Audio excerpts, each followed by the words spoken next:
हर winter की same story, किसी को सर्दी तो किसी को खांसी।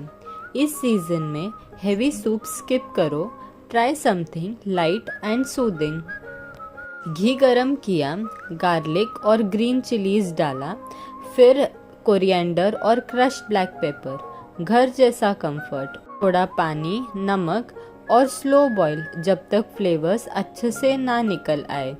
लास्ट में लेमन स्क्वीज और ये सूप बन जाता है परफेक्ट विंटर कंपेनियन।